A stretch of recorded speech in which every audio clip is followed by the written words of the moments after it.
Perguntas e respostas de O Livro dos Espíritos. Livro 3. As Leis Morais. Capítulo 1. A Lei Divina ou Natural. Caracteres da Lei Natural. Pergunta número 614. Que se deve entender por lei natural? A lei natural é a lei de Deus e a única verdadeira para a felicidade do homem. Ela lhe indica o que ele deve fazer e o que não deve fazer, e ele não é infeliz senão quando se afasta dela. Pergunta número 615. A lei de Deus é eterna? Ela é eterna e imutável quanto o próprio Deus. Pergunta número 616. Deus prescreveu aos homens em uma época o que lhe proibiu em outra? Deus não pode se enganar. Os homens é que são obrigados a mudar suas leis porque são imperfeitas. As leis de Deus são perfeitas. A harmonia que rege o universo material e o universo moral está fundada sobre as leis que Deus estabeleceu para toda a eternidade. Pergunta número 617. Que objetivos abrangem as leis divinas? Concerne-lhes outra coisa que a conduta moral? Todas as leis da natureza são leis divinas, porque Deus é o autor de todas as coisas. O sábio estuda as leis da matéria, o homem de bem estuda as da alma e as pratica. É dado ao homem aprofundar-se em ambas? Sim, mas só uma existência não é suficiente. Que são, com efeito, alguns anos para adquirir tudo o que constitui o ser perfeito, se não se considere mesmo senão a distância que separa o selvagem do homem civilizado. A mais longa existência possível é insuficiente, com maior razão, quando ela é breve, como ocorre com a maioria. Entre as leis divinas, umas regem o movimento e as relações da matéria bruta. São as leis físicas e seu estudo está no domínio da ciência. Outras concernem especialmente ao homem em si mesmo e em suas relações com Deus e com os seus semelhantes. Elas compreendem as regras da vida do corpo, como também as da vida da alma. São as leis morais. Pergunta número 618. As leis divinas são as mesmas para todos os mundos? A razão diz que elas devem ser apropriadas à natureza de cada mundo e proporcionais ao grau de adiantamento dos seres que os habitam. Conhecimento da lei natural. Pergunta número 619. Deus deu a todos os homens os meios de conhecer sua lei? Todos podem conhecê-la, mas nem todos a compreendem. Os que a compreendem melhor são os homens de bem e aqueles que querem procurá-la. Entretanto, todos a compreenderão um dia porque é preciso que o progresso se cumpra. A justiça das diversas encarnações do homem é uma consequência desse princípio, visto que a cada nova existência, sua inteligência está mais desenvolvida e ele compreende melhor o que é o bem e o que é o mal. Se tudo devesse se cumprir para ele numa só existência, qual seria a sorte de tantos milhões de seres que morrem cada dia no embrutecimento da selvageria ou nas trevas da ignorância sem que tivesse dependido deles se esclarecerem? Pergunta número 620. A alma, antes da sua união com o corpo, compreende melhor a lei de Deus do que após a sua encarnação? Ela a compreende segundo o grau de perfeição que alcançou e conserva, intuitivamente, a lembrança após a sua união com o corpo. Mas os maus instintos do homem fazem-na esquecer. Pergunta número 621. Onde está escrita a lei de Deus? Na consciência. Posto que o homem carrega na sua consciência a lei de Deus, que necessidade haveria de a revelar? Ele a esquecera e menosprezara. Deus quis que ela lhe fosse lembrada. Pergunta número 622. Deus deu a certos homens a missão de revelar sua lei? Sim, certamente. Em todos os tempos, homens receberam essa missão. São os espíritos superiores encarnados com o objetivo de fazer a humanidade avançar. Pergunta número 623. Os que pretenderam instruir os homens na lei de Deus não estavam algumas vezes enganados e, frequentemente, não os extraviaram por meio dos falsos princípios? Aqueles que, não estando inspirados por Deus e que se deram, por ambição, uma missão que não tinham, certamente puderam transviá-los. Entretanto, como em definitivo eram homens de gênio, no meio mesmo dos erros que eles ensinaram, frequentemente encontram-se grandes verdades. Pergunta número 624. Qual é o caráter do verdadeiro profeta? O verdadeiro profeta é um homem de bem inspirado por Deus. Pode-se reconhecê-lo por suas palavras e por suas ações. Deus não pode se servir da boca do mentiroso para ensinar a verdade. Pergunta número 625. Qual é o tipo mais perfeito que Deus ofereceu ao homem para lhe servir de guia e de modelo? Vede Jesus. Jesus é, para o homem, o modelo da perfeição moral que a humanidade pode pretender sobre a terra. Deus nos oferece como o mais perfeito modelo e a doutrina que ensinou é a mais pura expressão da sua lei, porque ele estava animado de espírito divino e foi o ser mais puro que apareceu sobre a terra. Se alguns daqueles que pretenderam instruir o homem na lei de Deus algumas vezes extraviaram-na por meio de falsos princípios, foi por se deixarem dominar eles mesmos por sentimentos muito terrestres e por terem confundido as leis que regem as condições da vida da alma com aquelas que regem a vida do corpo. Vários deram como leis divinas o que não eram senão leis humanas criadas para servir às paixões e dominar os homens. Pergunta número 626. As leis divinas e naturais não foram reveladas aos homens senão por Jesus? Antes delas não tinham conhecimento senão por intuição? Não dissemos que elas estão escritas por toda parte? Todos os homens que meditaram sobre a sabedoria puderam compreendê-las e as ensinaram desde os séculos mais remotos. Pelos seus ensinamentos, mesmo incompletos, eles prepararam o terreno para receber a semente. As leis divinas estando escritas no livro da natureza, o homem pôde conhecê-las quando quis procurá-las, e é por isso que os preceitos que elas consagram foram proclamados em todos os tempos pelos homens de bem, e é por isso também que se encontram seus elementos na doutrina moral de todos os povos saídos da barbárie, embora incompletos ou alterados pela ignorância e a superstição. Pergunta número 627. Visto que Jesus ensinou as verdadeiras leis de Deus, qual é a utilidade do ensinamento dado pelos Espíritos? Terão a ensinar-nos alguma coisa a mais? A palavra de Jesus era frequentemente alegórica e em parábolas, porque falava segundo os tempos e os lugares. É necessário agora que a verdade seja inteligível para todo o mundo. É preciso bem explicar e desenvolver essas leis, visto que há tão pouca gente que as compreende e ainda menos que as pratica. Nossa missão é impressionar os olhos e os ouvidos para confundir os orgulhosos e desmascarar os hipócritas, aqueles que tomam as aparências da virtude e da religião para ocultarem suas torpezas. O ensinamento dos Espíritos deve ser claro e inequívoco, a fim de que ninguém possa pretextar ignorância e a cada um possa julgá-lo e apreciá-lo com sua razão. Estamos encarregados de preparar o reino do bem anunciado por Jesus. Por isso não é preciso que cada um interprete as leis de Deus ao capricho de suas paixões, nem falseie o sentido de uma lei toda de amor e de caridade. Pergunta número 628. Por que a verdade não foi sempre colocada ao alcance de todo mundo? É preciso que cada coisa venha a seu tempo. A verdade é como a luz. É preciso nos habituar a ela, pouco a pouco, de outra forma ela nos deslumbra. Jamais ocorreu que Deus permitisse ao homem receber comunicações tão completas e tão instrutivas como as que lhe é dado receber hoje. Havia, como sabeis, na antiguidade, alguns indivíduos possuidores do que consideravam uma ciência sacra e da qual faziam mistérios aos profanos, segundo eles. Deveis compreender com o que conheceis das leis que regem esse fenômeno, que eles não recebiam senão algumas verdades esparsas no meio de um conjunto de equívoco e a maior parte do tempo simbólico.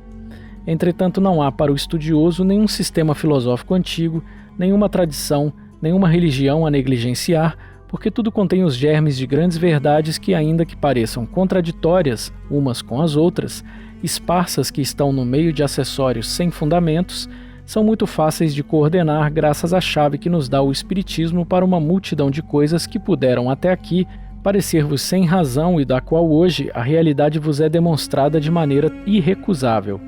Não negligencieis, portanto, de aurir objetos de estudos nesses materiais. Eles são muito ricos e podem contribuir poderosamente para a vossa instrução. O bem e o mal.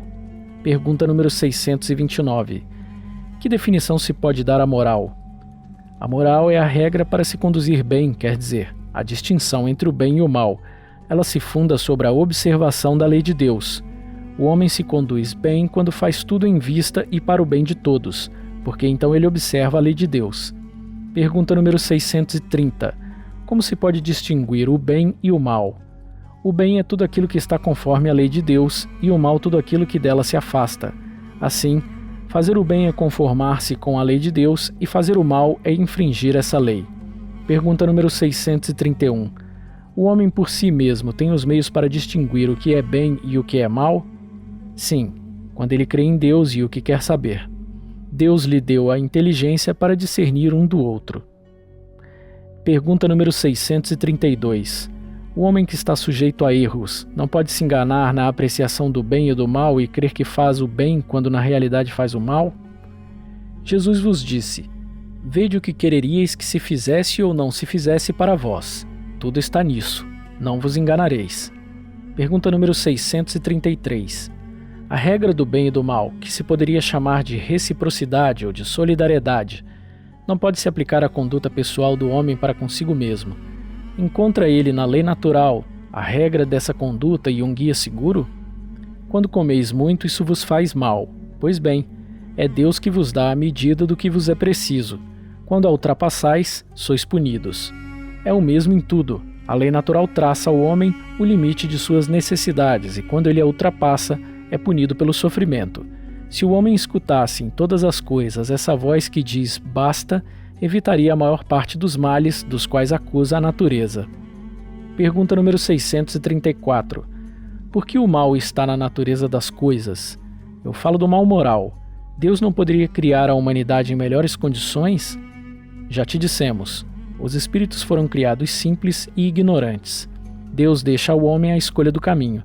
Tanto pior para montanhas, o homem não poderia compreender que se pode subir e descer, e se não houvesse rochedos, ele não compreenderia que há corpos duros. É preciso que o espírito adquira experiência e para isso é preciso que ele conheça o bem e o mal.